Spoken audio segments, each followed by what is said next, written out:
சட்டம் மாறி வந்து மண்ணை முட்டும் காலில் சூழ்ந்து கைகள் தட்டும் வாழியவே என்னவராட்சி திசைகள் எட்டும் நம்மவராற்றல் விண்ணை முட்டும் எட்டு திக்கும் முரசு கொட்டும் வாழியவே. மாளவ நாட்டு இளவரசர் தங்களை காண வந்திருக்கிறார். அவர் இங்குதானே தங்கி இருக்கிறார். இப்பொழுது எதற்கு என்னை காண வேண்டும் என்கிறார்? இல்லை மன்னவா, அவர் இப்போதுதான் சேர நாட்டிற்கு வருகிறார்.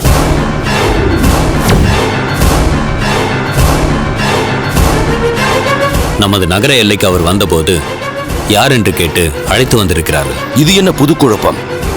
உடனே அவரை உள்ளே அழைத்து வா. உத்தரவு மன்னவா. பிரதானியாரே, இங்கு இருக்கும் மாளவ நாட்டு இளவரசர் எங்கே?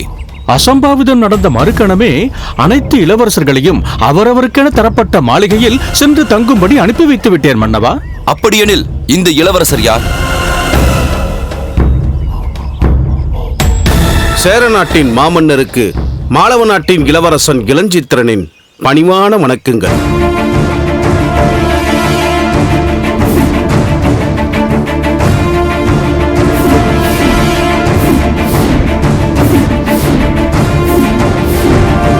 மன்னவா, இதற்கு முன்பே ஒரு முறை தாங்கள் மாளவ நாட்டிற்கு வந்திருந்த போது என்னை சந்தித்திருக்கிறீர்களே, நினைவிருக்கிறதா? ஆமாம் அமைச்சரே, இவர்தான் மாளவ நாட்டு இளவரசரா? அனைத்து நாட்டு இளவரசர்களையும் நீங்கள் அறிமுகப்படுத்தும் போது இவரைத்தான் நான் விசாரித்தேனே. ஆம் மன்னவா, அதற்குத்தான் அவர் என் அண்ணன், அவர் சிற்றரசராகிவிட்டார். நான் தான் தம்பி, நான் தான் இப்பொழுது மாளவ நாட்டு இளவரசர் என்று சொன்னாரே. மன்னவா, எனக்கு தம்பியே கிடையாது. மாளவ நாட்டின் மன்னருக்கு நான் ஒருவன் தான் வாரிசு.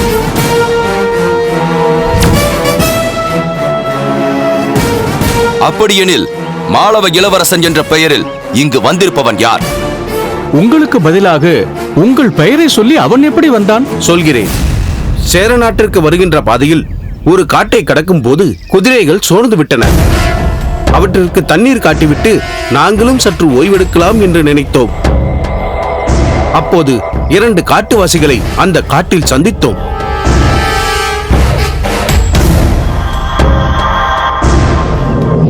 குடிக்க தண்ணீர் வேண்டும். வாருங்கள், எங்களிடத்தில் நீர் இருக்கிறது. ஓ,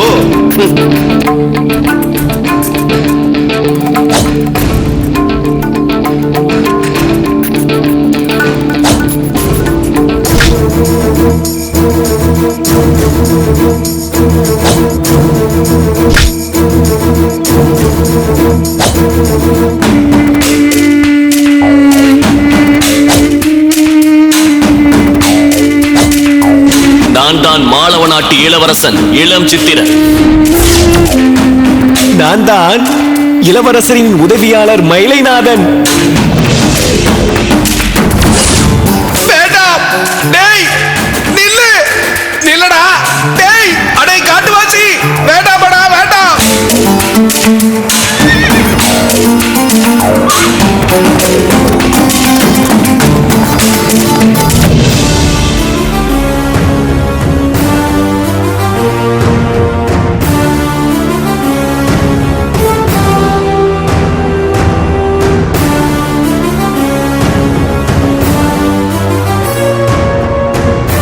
இதுதான் மன்னவா நடந்தது. இப்படித்தான் அந்த காட்டுவாசி சேர நாட்டிற்குள் புகுந்தான். காட்டுவாசி!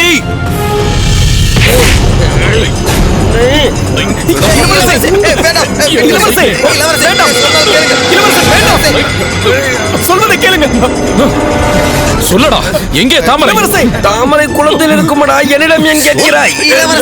நமக்கேன் விஷ பரிச்சை, விட்டு விடுங்கள். நானா விட மாட்டேன் என்கிறேன், இவன் தான் பிடித்து கொண்டு விட மாட்டேன் என்று அடம் பிடிக்கிறான்.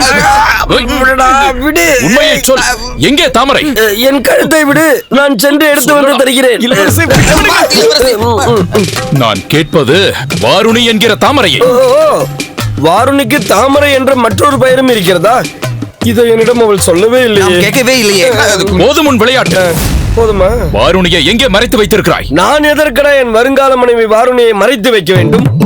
உன்னை போல் நானும் தான் நேற்று இரவிலிருந்து தேடிக்கொண்டிருக்கிறேன். ஆனால் அவள் என் கண்களில் படவே இல்லை. ஒருவேளை இரவு என்பதால் உங்கள் கண்களுக்கு படவில்லையா? பகலிலும் படவில்லையடா கிராதகா. ஒருவேளை எங்கள் இளம் காதலை பிரிப்பதற்காக நீ ஏதாவது சதி செய்கிறாயா? அப்படி ஏதாவது இருந்தால் உன் மனதை மாற்றிக்கொள். வாருணி விதர்ப்ப நாட்டு இளவரசியாக போகிறவள். நிறுத்துங்கள்.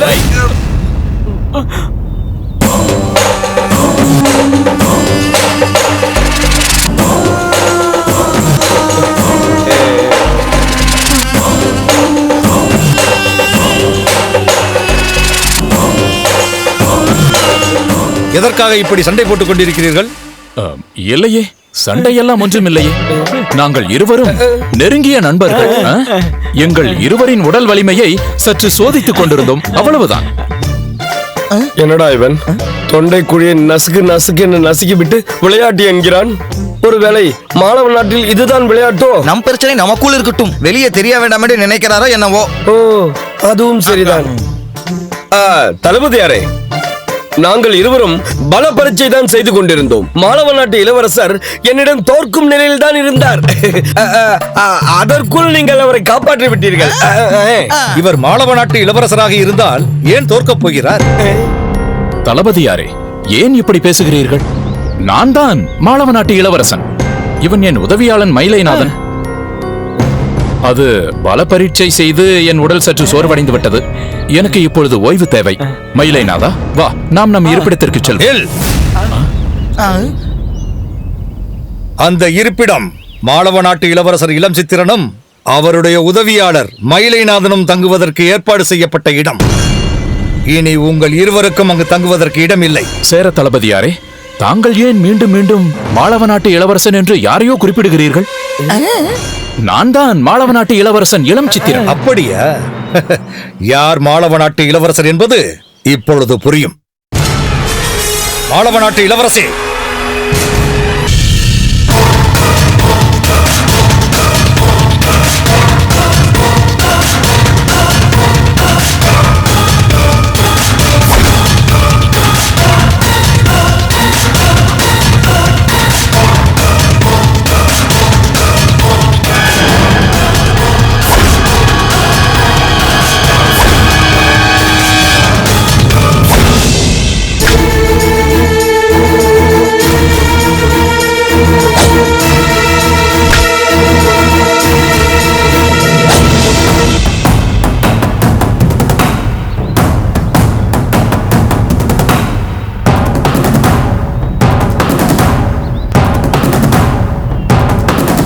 மலையப்பா, எத்தனை மாணவ நாடு இருக்கிறது, எத்தனை இளவரசர்கள் இருக்கிறார்கள், ஒரே குழப்பமாக இருக்கிறது. ஒரே ஒரு மாளவ நாடுதான், ஒரே ஒரு இளவரசர் தான். அந்த இளவரசர் இவர்தான். எதை வைத்து கூறுகிறாய்? பாருங்கள், வஞ்சனை இல்லாமல் வளர்ந்து இருக்கிறாரே. நீ கூட தான் வஞ்சனை இல்லாமல் வளர்த்திருக்கிறாய். அதற்கென்று உன்னை இளவரசர் என்று கூற முடியுமா? இளவரசருக்கு குறிப்பெடுத்து கொடுக்கிறாயா?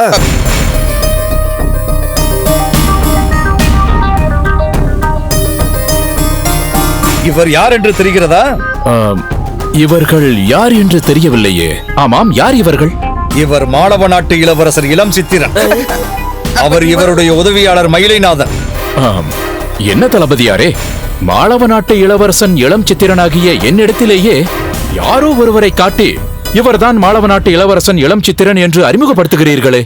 அதானே, அவருடைய உதவியாளன் மயிலைநாதன் நான் இருக்கும் பொழுது யாரோ ஒருவரை காட்டி மயிலைநாதன் என்கிறீர்கள். தளபதியாரே, இவர்களை இப்படியெல்லாம் கேட்டால் வழிக்கு வர மாட்டார்கள். இவர்களை என்னிடத்தில் ஒப்படையுங்கள், நான் விசாரிக்கிறேன். காவலர்களே, இவர்களை இழுத்து வாருங்கள்.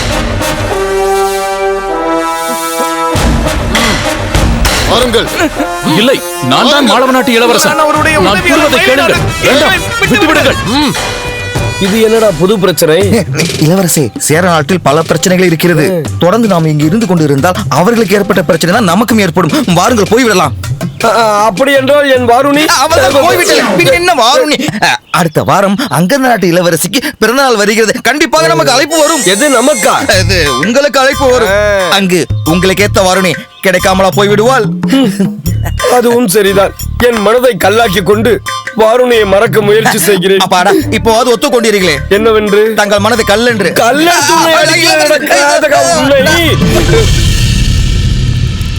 அவையோர்களே,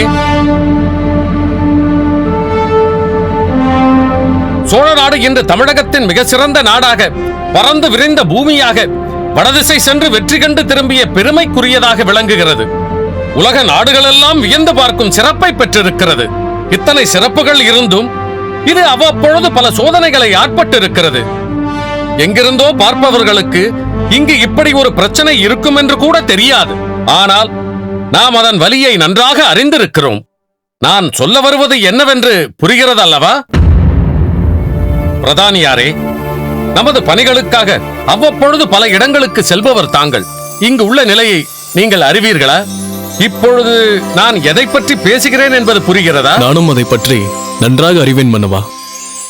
நான் அமைச்சரிடம் கூட அதை பற்றி அதிகமாக பேசியதில்லை. ஏனென்றால் அதன் மூலம் அவருக்கு வருத்தம் மேலும் அதிகமாகும் என்று. அதனால்தான் அமைதியாக இருந்து விட்டேன். தாங்கள் சொல்வதும் சரிதான். ஒருவருக்கொருவர் அதை பற்றி பேசிக்கொள்ளவே தயங்கும் நிலையில்தான் நாம் இப்பொழுது இருக்கிறோம்.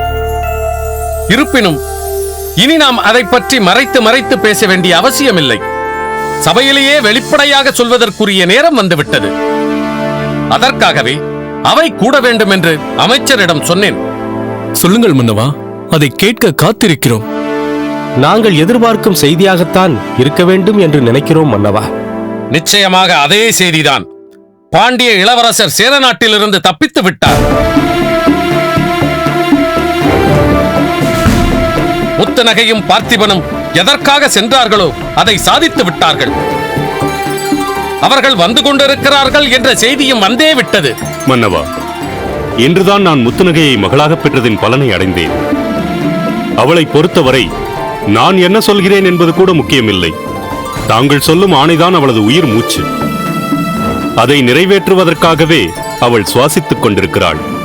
காரிகார் சொல்வது உண்மைதான் மன்னவா. சில நாட்களுக்கு முன் நாங்கள் இருவரும் பேசிக் கொண்டிருந்த போதுதான் என்னிடம் அவர் சொன்னார், முத்துநகையை பெற்ற தந்தை நானாக இருக்கலாம், வளர்த்த தந்தை மாமன்னர் தான் என்று. அது எந்த அளவிற்கு உண்மை என்பதை சேர நாட்டில் நான் இருந்தபோதே முத்துநகையிடம் பேசும்போதே உணர்ந்திருக்கிறேன். கபிலரே, மலர்கொடி இந்த அரண்மனைக்கு வருவதற்கு முன்பே முத்துநகையை நான் சுவிகார புத்திரியாக வரிந்து கொண்டேன். ஆயுத பயிற்சி பெற அவள் ஆர்வம் காட்டிய பொழுது சின்னஞ்சிறு வயதுக்குரிய ஆர்வத்தால் இப்படி கேட்கிறாள் என்று நினைத்து விட்டேன். ஆனால் அவளோ தன்னோடு பயில வந்த மற்றவர்களை எல்லாம் பின்னுக்கு தள்ளிவிட்டு அவ்வளவு பயிற்சிகளிலும் முதலிடம் பெற்று விட்டாள். மிகப்பெரிய வீராங்கனையாக உருவாகிவிட்டாள். மன்னவா, இளவரசரை இங்கு அழைத்து வருவதில் நம் தளபதியார் பார்த்திபனுடைய பங்கும் இருக்கிறதல்லவா? அதில் என்ன சந்தேகம்? பார்த்திபனையும் முத்துநகைக்கு துணையாக நான் அனுப்பி வைத்ததே அவனுடைய வீரம் முத்துநகையின் திட்டங்களுக்கு வலிமை சேர்க்கும் என்பதனால்தான். பார்த்திபன் பொறுப்பேற்ற குறுகிய காலத்தில் அரண்மனையின் பல மாற்றங்களை செய்தான். ஒவ்வொன்றிலும் தன் தனித்திறமையை நிலைநாட்டினான். இன்று பாண்டிய இளவரசர் தப்பித்து வருகிறார் என்றால் அதில் பார்த்திபனுடைய பங்கும் நிச்சயம் இருக்கிறது. மன்னவா, தாமரை சேர நாட்டில் இருப்பதாக செய்தி வந்ததாக சொன்னீர்களே, அவர்கள் வரும்போது தாமரையும் அழைத்து வருகிறார்கள் அல்லவா? உருத்திரங்கண்ணனாரே, பாண்டிய இளவரசர் தப்பித்து விட்டார் என்ற மகிழ்ச்சியில் தாமரையை பற்றி நான் யோசிக்க தவறிவிட்டேன். எனக்கு வந்திருக்கும் செய்தி தப்பித்து விட்டோம் என்பதுதான். அதை கொண்டு பார்க்கும்போது நிச்சயம் தாமரையும் தப்பித்திருக்க வேண்டும். உருத்திரங்கண்ணனாரே, ஆம் பிரதானியாரே, தாங்கள் தாமரையை பற்றி அறிவீர்கள் அல்லவா? வேளிர்குல இளவரசியை பற்றி அறியாதவர்கள் இந்த சோழ நாட்டில் இருக்க முடியுமா மன்னவா? அன்னையை போல் வளர்த்த அந்நியார் மடிந்து விட்டார் என்பதற்காக அந்நியாரின் சடலத்தை பார்க்க வந்த அவர் தங்களின் அன்பு கட்டளைக்கு கட்டுப்பட்டு இங்கேயே சிறிது காலம் தங்கிவிட்டார் அல்லவா? தனது அண்ணன் இருங்கோவில் கட்டாயப்படுத்தி அழைத்துச் செல்லும் போது அங்கிருக்க மனமில்லாமல் இங்கேயே திரும்பவும் வந்துவிட்டார் அல்லவா? ஆனால் என்ன ஆனால்? சோழ இளவரசியின் திருமணத்தின் போது காணாமல் போன அவர் எங்கு சென்றார், என்ன ஆனார் என்பதெல்லாம் என்னை போன்றவர்களுக்கு ஒரே மூடு மந்திரமாக வல்லவா இருக்கிறது. இப்பொழுது தாங்கள் பேசியதால் தான் அவர் சேர நாட்டில் இருக்கிறார். பாண்டிய இளவரசரோடு அவரும் பாதுகாப்பாக காப்பாற்றப்பட்டிருக்கிறார் என்பது எனக்கு புரிந்துவிட்டது. மன்னவா, கோட்டை தளபதி ஆங்காங்கு செய்யும் பாதுகாப்பு ஏற்பாடுகளை பார்த்துவிட்டு ஏன் எதற்காகவென்று பலரும் கேட்டுக்கொண்டிருக்கிறார்கள். அவர் எனக்கே தெரியாது, மன்னரின் ஆணை என்று மட்டும் சொல்லிக் கொண்டிருக்கிறார். இனி அப்படி சொல்ல தேவையில்லை. யார் கேட்டாலும் சில சதிகாரர்களால் திட்டமிட்டு சேரநாட்டு சிறையில் அடைக்கப்பட்டிருந்த பாண்டிய இளவரசரை முத்துநகையும் பார்த்திபனும் சென்று சாமர்த்தியமாக மீட்டு வருகிறார்கள். அவர்களுக்கு வழியில் ஏதும் பிரச்சனை ஏற்பட்டுவிடக் கூடாது என்பதற்காகத்தான் இந்த பாதுகாப்பு ஏற்பாடுகள் செய்யப்பட்டிருக்கிறது என்பதை சொல்லுங்கள் அமைச்சரே. கிள்ளிவளவனும் விஜயபூபதியும் சில காரணங்களுக்காக சிலரை தேடி கண்டுபிடிப்பதற்காக காட்டுக்கு சென்றிருக்கிறார்கள். அவர்களுக்கும் உடனே செய்தி அனுப்பி இங்கே வரச் செய்யுங்கள். இளம்பழுதி வரும்போது அவர்கள் அவசியம் இங்கே இருக்க வேண்டும். மன்னவா, பாண்டிய மன்னருக்கு இந்த நற்செய்தியை தெரிவிக்க வேண்டாமா? அவசியம் தெரிவிக்கப்பட வேண்டும். இன்றே மடல் எழுதி அனுப்பி வைக்கிறேன். அமைச்சரே, வருகின்ற அனைவரையும் சிறப்போடு வரவேற்க ஏற்பாடு செய்யுங்கள். ஆணை மன்னவா, சோழ நாட்டில் மீண்டும் ஒரு இந்திர விழா வந்துவிட்டதோ என வியக்கும் வகையில் விழா வைபவங்களை நடத்தி காட்டுகிறேன்.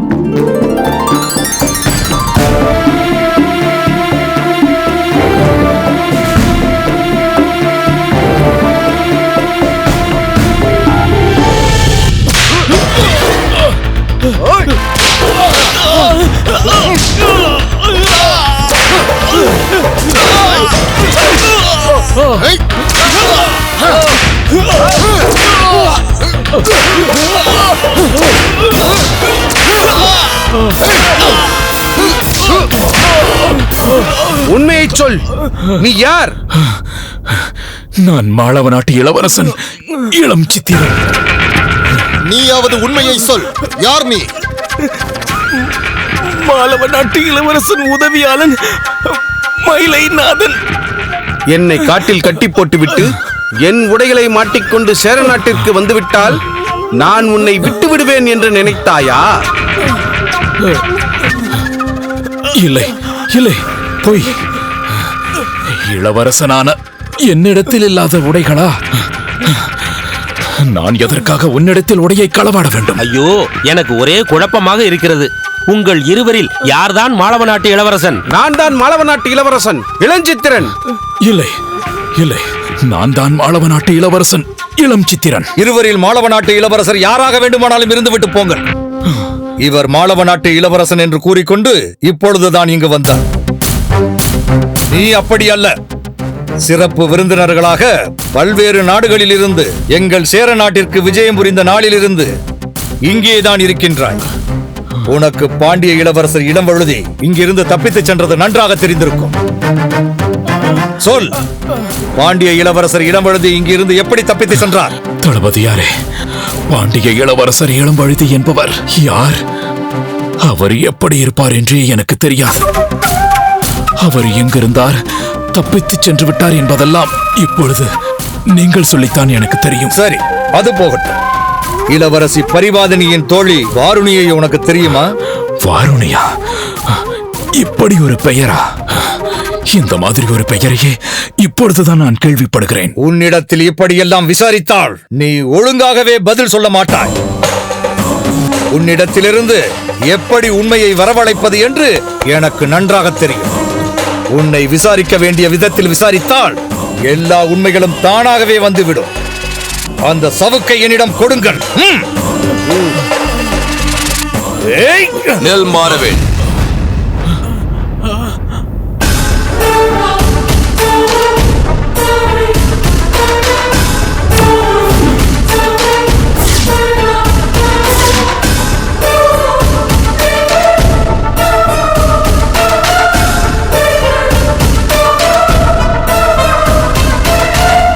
இதோ பார், இப்பொழுது கூட உன்னை விடுதலை செய்ய நான் தயாராக இருக்கிறேன். ஏன், உனக்கு பொற்கிழி பரிசளித்து மரியாதை செய்து இங்கிருந்து அனுப்பி வைக்கிறேன். சொல், நீங்கள் இருவரும் யார்? இளம்பழுதி இங்கிருந்து எப்படி தப்பித்து சென்றார்? தெரியாது. இதெல்லாம் சரிப்பட்டு வராது. மாறவேள், நம் வீரர்களிடம் சொல்லி கொள்ளிக்கட்டைகளை கொண்டு வரச் சொல். இவர்கள் இருவரின் கண்களையும் குருடாக்குங்கள். நகங்களை பறித்தெறியுங்கள். பற்களை பொடி பொடியாக்குங்கள். வேண்டாம் அண்ணா,